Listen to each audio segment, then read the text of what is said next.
Le pourquoi? Le parce que.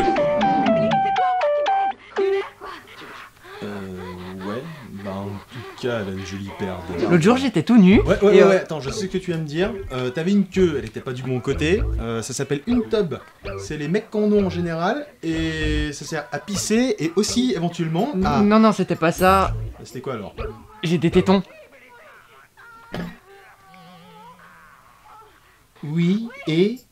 Et ben ça sert pas à pisser. En ce moment, je parierais que tu t'imagines déjà que tu suces ma bite au rythme des coups de fouet et des couilles sur ta gueule. Le pourquoi? Eh mais en fait, pourquoi les garçons ont des tétons? Non mais c'est vrai quoi, les filles elles peuvent se servir un verre de lait et nous on peut pas. C'est pas juste. Ouais, ben je sais pas ce qu'il y avait dans ton biberon, mais ça devait pas être du lait. Eh bien, calculable con, je vais te le dire. Pourquoi les hommes ont des tétons?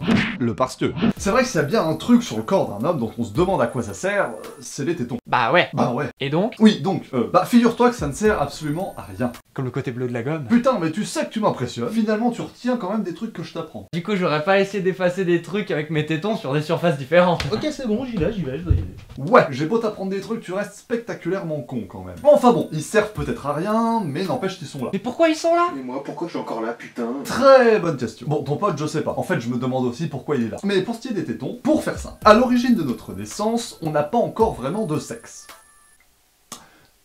Enfin, je veux dire, notre sexe n'est pas encore défini. En réalité, à l'origine, l'embryon se développe comme une femme. Donc oui, quelque part, à la base, on est tous des femmes, en fait. Bref, à ce moment-là, différentes parties du corps commencent déjà à se développer à partir du chromosome X. Est-ce qu'il y a un rapport avec l'iPhone?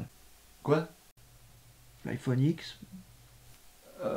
Non. Petit rappel, les femmes possèdent 2 chromosomes X, alors que les hommes possèdent un chromosome X et un chromosome Y. Mais comme je le disais, au début de la grossesse, on ne possède qu'un seul chromosome X. Et au bout de la 8e semaine, le chromosome Y intervient et on se développe en tant qu'homme. Puis s'il n'intervient pas, on continue à se développer à partir du chromosome X, et donc on devient une femme. Du coup, durant les 8 premières semaines de la grossesse, les fœtus mâles et femelles ont exactement le même développement. Et durant cette période, certaines parties du corps utiles à la femme vont déjà se développer, avant même que l'on sache si l'individu sera un gars ou une fille. Et ainsi se forment, entre autres, les tétons. Après ces 8 semaines, les hormones mâles ou femelles interviennent et elles vont servir à orienter le développement des organes. C'est-à-dire? En gros, ça va définir ce que t'as dans le pantalon. Ah. Mais bon, sachant que les tétons ont déjà commencé à se former, même si on est un gars. Et même si ça nous sert à rien, bah ils sont là, donc ils y restent, ils vont pas disparaître comme par magie. Et petit fun fact au passage, un homme sur 18 en posséderait 3.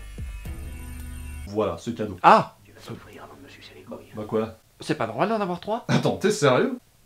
Ah oui, non, j'avais mal compté. Ouais, bon bref, est-ce que t'as tout compris du coup? Mais du coup, je comprends pas là. Si les tétons ça sert à rien, pourquoi on les a pas perdus avec l'évolution?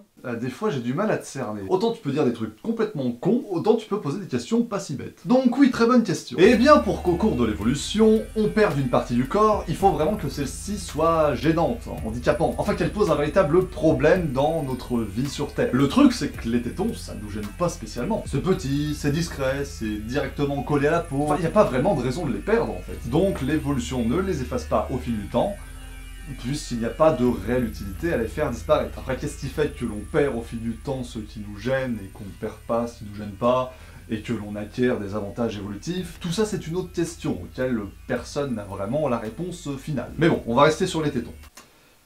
Enfin, on reste sur le sujet. Ok, je crois que j'ai à peu près compris, mais fais quand même ton petit résumé là, c'est pas mal. Oui, voilà, j'allais y venir. Ce qu'il faut retenir. Au début de la grossesse, l'embryon est asexué. Qu'il devienne mâle ou femelle plus tard, il se formera pareil. Et durant cette période, les tétons commencent déjà à se former. Du coup, lorsqu'interviennent les gènes mâles, les tétons sont déjà présents. Et il n'y a aucune raison de les faire partir. La leçon qu'on pourrait éventuellement en tirer, c'est que si quelque chose ne te sert à rien, mais que ça te gêne pas, bah t'as aucune raison de le perdre. Ah, mais c'est pour ça que j'ai encore un cerveau. Tu t'es fini en te branlant, faire enculer. Et d'ailleurs, même si t'as 3 tétons, bah tu peux quand même t'abonner à la chaîne Le Pourquoi Le Parce Que et regarder toutes nos autres vidéos. Et mets le petit pouce bleu, hein, ça fait toujours plaisir. Et n'hésite pas à nous rejoindre sur les réseaux sociaux. Allez, bisous sur le téton.